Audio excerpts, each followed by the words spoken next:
Three Men in a Boat by Jerome K. Jerome.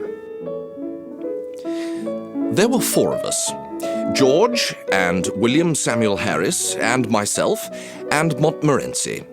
We were sitting in my room, smoking, and talking about how bad we were. Bad from a medical point of view, I mean, of course. We were all feeling seedy, and we were getting quite nervous about it. Harris said he felt such extraordinary fits of giddiness come over him at times that he hardly knew what he was doing. And then George said that he had fits of giddiness too and hardly knew what he was doing. With me, it was my liver that was out of order. I knew it was my liver that was out of order because I'd just been reading a patent liver pill circular, in which were detailed various symptoms by which a man could tell when his liver was out of order. I had them all. It is a most extraordinary thing, but I never read a patent medicine advertisement without being impelled to the conclusion that I am suffering from the particular disease therein dealt with in its most virulent form. The diagnosis seems in every case to correspond exactly with all the sensations that I have ever felt. Going back to the liver pill circular, I had the symptoms beyond all mistake, the chief among them being a general disinclination to work of any kind. Why I suffer in that way, no tongue can tell. From my earliest infancy, I've been a martyr to it. As a boy, the disease hardly ever left me for a day. They did not know then that it was my liver. Medical science was in a far less advanced state than now, and they used to put it down to laziness. We sat there for half an hour describing to each other our maladies. I explained to George and William Harris how I felt when I got up in the morning, and William Harris told us how he felt when he went to bed, and George stood on the hearthrug and gave us a clever and powerful piece of acting, illustrative of how he felt in the night. George fancies he's ill, but there's never anything really the matter with him, you know.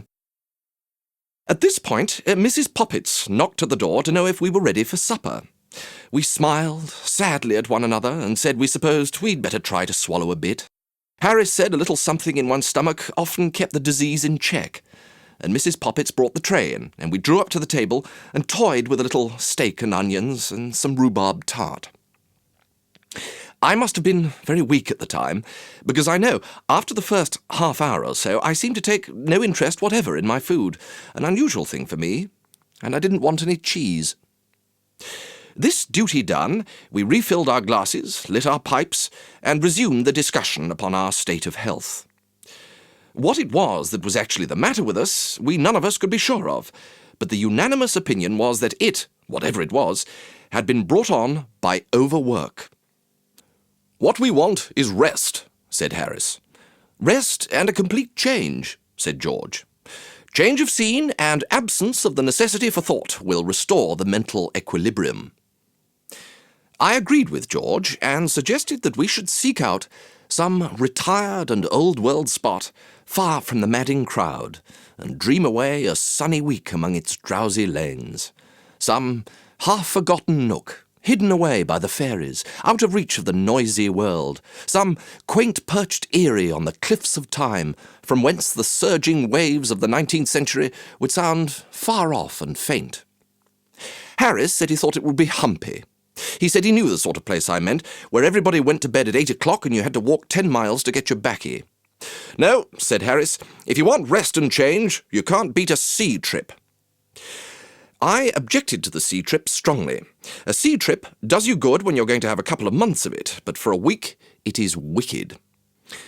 You start on Monday with the idea implanted in your bosom that you're going to enjoy yourself. You wave an airy adieu to the boys on shore, light your biggest pipe, and swagger about the deck as if you were Captain Cook, Sir Francis Drake, and Christopher Columbus all rolled into one.